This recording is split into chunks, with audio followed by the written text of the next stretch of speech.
નમસ્કાર મિત્રો, સ્વાગત છે તમારું આપણી પોતાની યુટ્યુબ ચેનલ પેન્શન ગુજરાતમાં।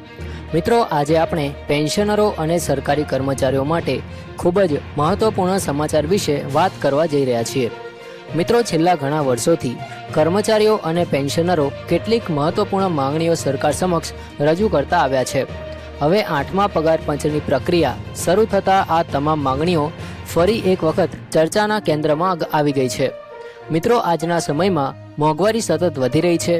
દવાઓના ભાવ, હોસ્પિટલના ખર્ચા અને રોજિંદા જીવનનો ખર્ચ દિવસે ને દિવસે વધી રહ્યો છે। આવી સ્થિતિમાં ઘણા પેન્શનરોનું કહેવું છે કે હાલમાં મળતું મેડિકલ ભથ્થું પૂરતું નથી। ખાસ કરીને એવા વિસ્તારોમાં રહેતા પેન્શનરો માટે મુશ્કેલી વધુ છે જ્યાં સરકારી આરોગ્ય સેવાઓ સરળતાથી ઉપલબ્ધ નથી।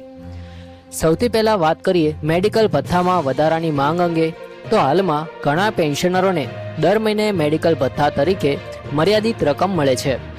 કર્મચારી સંગઠનોનું કહેવું છે કે હાલના મોંઘવારીના સમયમાં આ રકમ ખૂબ જ ઓછી છે, તેથી તેમાં નોંધપાત્ર વધારો કરવાની માંગ કરવામાં આવી રહી છે। જો સરકાર આ માંગને સ્વીકારશે તો લાખો પેન્શનરોને મોટી રાહત મળી શકે છે। મિત્રો, આપણે બધા જાણીએ છીએ કે નિવૃત્તિ પછી આરોગ્ય સંબંધિત ખર્ચામાં વધારો થવો સામાન્ય બાબત છે। ઉંમર વધવાની સાથે દવાઓ, ટેસ્ટ અને હોસ્પિટલ સારવારનો ખર્ચ પણ વધતો જાય છે। ઘણા વડીલ પેન્શનરો માટે આ ખર્ચ ઉઠાવવો મુશ્કેલ બની જાય છે, તેથી મેડિકલ ભથ્થામાં વધારો તેમની માટે ખૂબ જ મહત્વપૂર્ણ સાબિત થઈ શકે છે। મિત્રો, હવે વાત કરીએ ફિટમેન્ટ ફેક્ટર વિશે। તો 8મા પગાર પંચને લઈને સૌથી વધુ ચર્ચા ફિટમેન્ટ ફેક્ટર અંગે થઈ રહી છે। કર્મચારી સંગઠનો લાંબા સમયથી વધુ ફિટમેન્ટ ફેક્ટરની માંગ કરી રહ્યા છે। જો સરકાર આ બાબતે સકારાત્મક નિર્ણય લે છે તો માત્ર કર્મચારીઓના પગારમાં જ નહીં, પરંતુ ભવિષ્યમાં નિવૃત્ત થનારા કર્મચારીઓના પેન્શન પર પણ તેની સીધી અસર જોવા મળશે। મિત્રો, પગાર વધે એટલે ડીએ, ગ્રેજ્યુટી, પેન્શન અને અન્ય અનેક લાભોમાં પણ વધારો થાય છે। એટલે જ કર્મચારીઓ અને પેન્શનરો બંને માટે આ મુદ્દો ખૂબ જ મહત્વનો છે। 8મા પગાર પંચની ભલામણો લાખો પરિવારોના જીવનને અસર કરી શકે છે। ત્યારબાદ એક મહત્વપૂર્ણ મુદ્દો છે વાર્ષિક ઇન્ક્રીમેન્ટનો।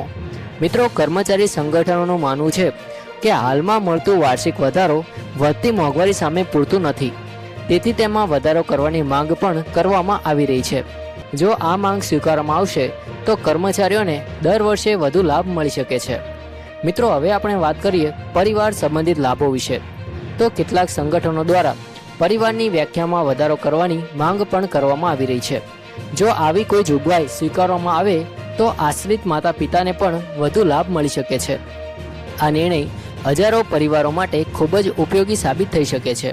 મિત્રો, આગળ વધીએ તો રજા અને નિવૃત્તિ લાભો અંગે પણ અનેક સૂચનો આપવામાં આવ્યા છે। કર્મચારીઓ ઈચ્છે છે કે તેમને મળતા કેટલાક લાભોમાં વધુ લવચિકતા આપવામાં આવે। ખાસ કરીને નિવૃત્તિ પછીની આર્થિક સુરક્ષા વધે તેવા પગલાં લેવા માટે સતત રજૂઆતો થઈ રહી છે। મિત્રો, પેન્શનરો માટે સૌથી મહત્વનો મુદ્દો છે તેમની આર્થિક સુરક્ષાનો। નિવૃત્તિ પછી નિયમિત આવકનો મુખ્ય આધાર પેન્શન જ હોય છે, તેથી પેન્શનમાં સુધારા, મોંઘવારી રાહત અને અન્ય લાભોમાં વધારો કરવાની માંગ સતત થઈ રહી છે। ઘણા પેન્શનરોનું માનવું છે કે મોંઘવારીના હાલના સમયમાં તેમને વધુ સહાયની જરૂર છે। મિત્રો, હવે વાત કરીએ જૂની પેન્શન યોજના એટલે કે ઓપીએસ અંગે। તો છેલ્લા કેટલાક વર્ષોમાં આ મુદ્દો દેશભરમાં ખૂબ જ ચર્ચામાં ચાલી રહ્યો છે। ઘણા કર્મચારી સંગઠનો હજુ પણ જૂની પેન્શન યોજના પુનઃસ્થાપિત કરવાની માંગ કરી રહ્યા છે। તેમનું કહેવું છે કે નિવૃત્તિ પછી આ યોજના વધુ સુરક્ષા આપે છે। જો કે મિત્રો, હાલમાં સરકાર તરફથી કોઈ અંતિમ નિર્ણય જાહેર કરવામાં આવ્યો નથી।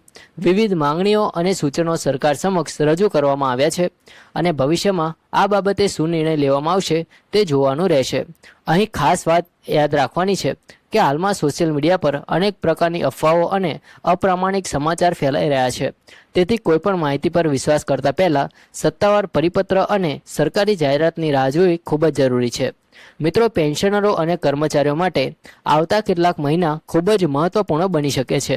8મા પગાર પંચની ભલામણો, મેડિકલ ભથ્થા અંગેના પ્રસ્તાવો, ફિટમેન્ટ ફેક્ટર અને પેન્શન સંબંધિત મુદ્દાઓ પર સમગ્ર દેશની નજર છે। મિત્રો, હવે આપણે એક ખૂબ જ મહત્વની બાબત પર ધ્યાન આપીએ। તો છેલ્લા કેટલાક વર્ષોમાં આપણે જોયું છે કે મોંઘવારી સતત વધી રહી છે. ઘર ચલાવવાના ખર્ચાઓ, દવાઓના ખર્ચા કે પછી રોજિંદી જરૂરિયાતોના વસ્તુઓના ભાવ હોય, દરેક ક્ષેત્રમાં વધારો જોવા મળી રહ્યો છે. આવી સ્થિતિમાં ઘણા પેન્શનરો માટે તેમની માસિક પેન્શન પર જ સંપૂર્ણ નિર્ભર રહેવું પડે છે. તેથી જ પેન્શનમાં સુધારા અને વધારાની માંગ આજે પહેલાં કરતાં વધુ મહત્ત્વની બની ગઈ છે. મિત્રો, ખાસ કરીને 60 વર્ષથી વધુ ઉંમરના પેન્શનરો માટે આરોગ્ય સંબંધિત ખર્ચ સૌથી મોટો પડકાર બની ગયો છે. ઘણી વખત એક મહિનાની દવાઓ પાછળ હજારો રૂપિયાના ખર્ચો થઈ જાય છે. જો કોઈ મોટી બીમારી આવી જાય તો હોસ્પિટલના ખર્ચા અલગથી વધે છે.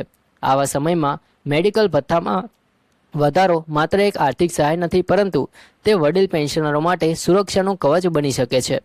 ઘણા પેન્શનર સંગઠનોનું માનવું છે કે હાલની પરિસ્થિતિ પ્રમાણે મેડિકલ ભથ્થાની રકમમાં સમયાંતરે સુધારો થવો જોઈએ, કારણ કે વર્ષો પહેલાં નક્કી કરવામાં આવેલી રકમ આજની મોંઘવારી સામે પૂરતી નથી.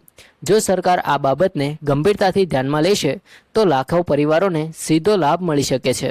મિત્રો, હવે આપણે વાત કરીએ ડિયરનેસ રિલીફ એટલે કે ડીઆર વિશે. તો પેન્શનરો માટે ડીઆર ખૂબ જ મહત્વનો ભાગ છે. જ્યારે પણ મોંઘવારી વધે છે ત્યારે ડીઆર દ્વારા થોડી રાહત આપવામાં આવે છે, પરંતુ ઘણા પેન્શનરોનું કહેવું છે કે મોંઘવારી જે રીતે ઝડપથી વધી રહી છે તે પ્રમાણે મળતી રાહત હજુ પણ પૂરતી નથી. તેથી ભવિષ્યમાં ડીઆરની ગણતરી અને તેના દરોમાં પણ ફેરફાર કરવાની માંગ કરવામાં આવી રહી છે. મિત્રો, પેન્શનરો માટે બીજી એક મહત્વપૂર્ણ માંગ છે સમયસર પેન્શન અને એરસની ચૂકવણીની. તો ઘણા કિસ્સાઓમાં વિવિધ કારણોસર પેન્શન સંબંધિત ફાઇલો લાંબા સમય સુધી અટવાઈ રહેતી હોય છે, જેના કારણે નિવૃત્ત કર્મચારીઓને મુશ્કેલીઓનો સામનો કરવો પડે છે. સંગઠનોની માંગ છે કે પેન્શન પ્રક્રિયાને વધુ સરળ અને ઝડપી બનાવવામાં આવે. મિત્રો, આજે ડિજિટલ યુગમાં સરકાર દ્વારા અનેક સેવાઓ ઓનલાઈન કરવામાં આવી રહી છે. જો પેન્શન સંબંધિત તમામ સેવાઓને પણ વધુ સરળ બનાવવામાં આવે તો વડીલ પેન્શનરોને સરકારી કચેરીઓના ધક્કા ખાવાની જરૂર નહીં પડે. ઘરે બેઠા જ તમામ માહિતી અને સેવાઓ ઉપલબ્ધ થઈ શકે છે. આ ઉપરાંત ઘણા પેન્શનરો લાંબા સમયથી પરિવાર પેન્શનના નિયમોમાં સુધારાની માંગ પણ કરી રહ્યા છે. પરિવારના સભ્યોને વધુ સુરક્ષા મળે અને પેન્શન પ્રક્રિયા સરળ બને તે માટે વિવિધ સૂચનો સરકાર સમક્ષ રજૂ કરવામાં આવ્યા છે. ખાસ કરીને વિધવા અને આશ્રિત પરિવારજનો માટે વધુ સુવિધાઓની માંગ કરવામાં આવી રહી છે. મિત્રો, આપણે એ સમજવું પણ જરૂરી છે કે સરકાર માટે લાખો કર્મચારીઓ અને પેન્શનરોને ધ્યાનમાં રાખીને નિર્ણય લેવો સરળ નથી. દરેક નિર્ણય પાછળ આર્થિક અસર અને બજેટની ગણતરી જોડાયેલી હોય છે, પરંતુ સાથે સાથે વડીલ પેન્શનરોની જરૂરિયાતો અને મુશ્કેલીઓને પણ ધ્યાનમાં લેવી એટલી જ જરૂરી છે. મિત્રો, જો ભવિષ્યમાં સરકાર દ્વારા કોઈ સત્તાવાર જાહેરાત કરવામાં આવશે તો તેની સંપૂર્ણ અને સાચી માહિતી અમે સૌથી પહેલાં તમારા સુધી પહોંચાડવાનો પ્રયત્ન કરીશું. અમારી ચેનલ સાથે જોડાયેલા રહેજો અને સબસ્ક્રાઇબ ન કરી હોય તો અત્યારે જ સબસ્ક્રાઇબ કરી લેજો. મળીશું આવી જ માહિતી સાથે. ત્યાં સુધી જય હિન્દ, વંદે માતરમ.